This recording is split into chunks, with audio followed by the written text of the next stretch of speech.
Estamos de regreso en su programa EMSIS en Sonora. Sigue el doctor Víctor S. Peña con nosotros, profesor investigador del Colegio de Sonora, con un tema muy interesante, muy importante, que es deuda pública, transparencia y deuda pública. Doctor, nos quedamos hablando de un caso específico, en este caso del estado de Coahuila, pero bien, me gustaría que nos diga, por favor, cómo influye el fenómeno de la deuda pública en las políticas públicas. Esa parte es importante, es decir, más allá de lo que sucede o incluso lo anecdótico que pudiera haber en casos particulares, ¿no? Y digo, platicamos de uno en específico, pero pudiéramos hablar de muchos otros, porque bueno, precisamente de eso se trata, de ir conociendo las experiencias y en dónde estuvieron las fallas, no solamente para señalarlas, sino para poder generar desde el punto de vista de la política pública alternativas de solución. Y esta parte es muy importante.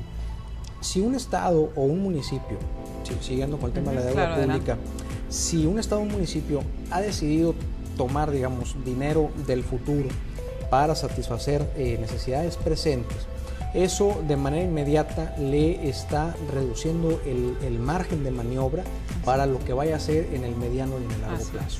Es decir, pongo un ejemplo así muy específico para después seguir desarrollándolo. El tema de la seguridad o de la inseguridad, por ejemplo, en la frontera norte de México, en esta relación que hay, para hacerlo muy específico, sucedió, vamos, sin que nadie lo tuviera pensado. Todo iba bien hasta que dejó de ir bien, como luego se dice, ¿no? Y empiezan los problemas. Bueno, la reacción que tienen las administraciones estatales y municipales, cualquiera que ésta sea, todo esto cuesta. Estas reacciones que hubo, digamos, frente a los temas de inseguridad, insisto, estados de la frontera norte y en este contexto de violencia, se dan en un margen de maniobra amplio, es decir, los estados y los municipios no estaban endeudados. ¿Qué ha pasado después del 2008 que tenemos nosotros el problema? Que las administraciones de los estados y los municipios ya no tendrán la misma manga, digamos, ancha o la misma manga en términos generales para poder diseñar sus políticas públicas en el futuro. Es decir, si existe un problema meteorológico, por ejemplo, si existe una cuestión de coyuntura como el tema de la inseguridad, las próximas administraciones no van a poder reaccionar igual porque parte de sus ingresos ya están comprometidos con el pago de la deuda pública. Ahora, adquirir deuda o comprometerse a endeudarse no es en sí mismo un problema, o sea, no es malo en sí mismo, y eso es importante señalarlo, ¿no? De las al menos 4 tipos de mediciones que hay de la deuda, que si hay, por ejemplo, una medición en términos absolutos de miles de millones de pesos, por ejemplo, donde ahí el Distrito Federal es la entidad más endeudada, o si hay una medición per cápita, es decir, esa cantidad dividida entre las personas, en donde Coahuila, por ejemplo, lleva la delantera, en donde podemos hacerla, imagínate, el promedio, hablando de esto, el promedio nacional de deuda por habitante está alrededor de 4,000 pesos. En Coahuila la deuda por habitante está cerca de los 12,000 pesos. Entonces, eso nos da una idea. Por eso están en el número 1. En el número 1, es decir, es la misma cantidad, pero visto desde diferentes cristales. Se puede medir, por ejemplo, la deuda en términos de cuánto produce la población y su relación con la deuda, en donde, por ejemplo, ahí es Chihuahua quien tiene un mayor compromiso. O se puede medir, y esta es quizás la más interesante y en términos de política pública la más importante, es la relación de la deuda que tiene con respecto a las participaciones que recibe, porque una parte de la garantía que se otorga cuando se solicita deuda es precisamente el dinero que la federación le va a distribuir en lo que es el pacto federal, ¿no? En donde otra vez Coahuila tiene, digamos, el 300% de lo que recibe en un año ya lo tiene comprometido en términos de deuda. Hay digamos, 2 estados de la República en donde el compromiso que ellos tienen financiero es prácticamente equivalente a todo lo que reciben de dinero de la federación o en esta distribución de la federación en un año o hasta 3 años, como es el caso de Coahuila. Bueno, esos estados y esos municipios no pueden planear con demasiada soltura en el mediano y en el largo plazo. ¿Qué es lo que tienen que hacer o qué es lo que tendrían que hacer? O reducir la calidad de los servicios que dan, reducir, por ejemplo, la burocracia, lo cual no es sencillo y no porque, digamos, porque desde el punto de vista, digamos, ciudadano uno pudiera pensar, bueno, pues que corran a todos los servidores públicos, ¿no?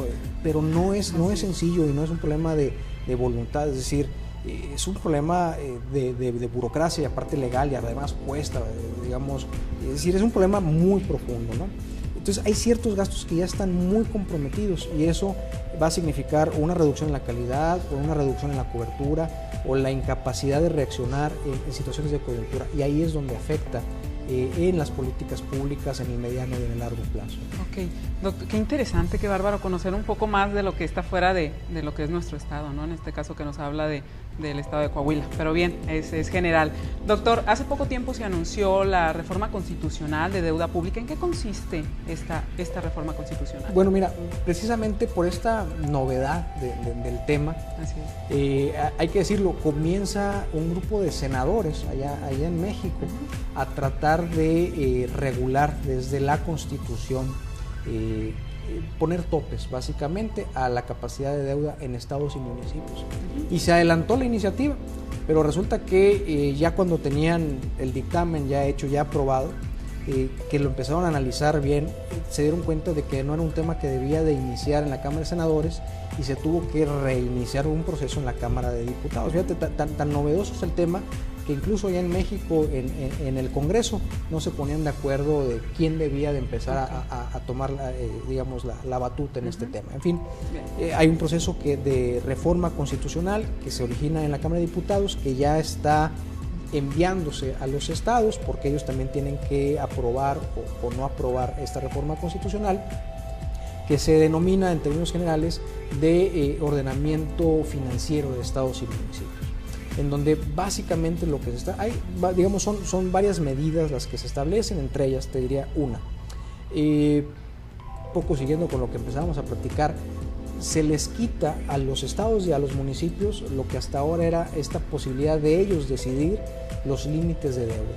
Si veníamos históricamente de un esquema centralista y en los últimos 15 años se había avanzado en la descentralización, digamos, respetándole a los estados esta posibilidad de que sean ellos los que toman las decisiones y sean ellos, los estados y los municipios, los que sean responsables, con esta reforma que ahorita está, insisto, todavía dentro del proceso legislativo, lo que se les está diciendo es un poco como, digamos, el padre de familia que le quita las llaves del carro al adolescente, ¿no? No te portaste bien, te quito esta facultad y ahora seré yo, el Congreso allá en México, quien decida los topes. Esta reforma también lo que hace es, se establece en términos generales la obligación de que exista un registro completo de la deuda, es decir, detectado ya el problema de que no hay quien pueda decir totalmente seguro de cuánto es la deuda en cualquier estado o en cualquier municipio, se dice, bueno, que se haga un registro y que sea un registro público, lo cual es un adelanto y además también es un tema de transparencia. Esta reforma también establece la necesidad de desarrollar un sistema de alarma en donde no suceda como sucedió en Coahuila, como sucedió en otros estados, en donde de un día a otro de repente la población se dio cuenta que las finanzas de su estado estaban muy comprometidas, ¿no? Entonces se establece esa obligación. Se establece también, es muy importante, que los estados y los municipios puedan adquirir deuda a través de un proceso de mercado, que los analistas y quienes están ahí dentro dicen que es un tema de una licitación, es decir, contratar la deuda con la institución bancaria que mejores condiciones te ofrezca, porque parte del problema que se está viviendo ahorita en los estados y en los municipios es que, contrario a lo que nos dice el sentido común, se contrató deuda muy cara, es decir, si el interés, voy a inventar números nada más para ilustrarlos, si el interés normal de mercado era de un 40% anual, ¿no? Hubo administraciones estatales que contrataban hasta por el 80 o hasta el 90% de intereses. Quien usa una tarjeta de crédito se da cuenta, ¿no? Es decir, una tarjeta de crédito ahorita estará entre los 30 y los 40% anual de intereses, que uno compras cualquier cosa con tu tarjeta de crédito y estás pagando y de repente dices, bueno, ¿y a dónde se está yendo este dinero? Estoy pague. Bueno, eso tiene que ver con el tema de la tasa de interés. Bueno, lo ilógico era que los estados estaban contratando al que le cobraba más, ¿no? Entonces esta reforma lo que hace es, bueno, busca quien te dé las mejores opciones. Entonces esta es hacia grandes, a muy grandes rasgos, la reforma constitucional en temas de orden financiero que viene. Nada más para hacer ahí una acotación, claro. Ya que fue aprobado en el Congreso de la Unión, en la Cámara de Diputados y luego en la de Senadores, ahí con algunas modificaciones, etcétera, lo que sigue en el proceso legislativo es enviarlo a los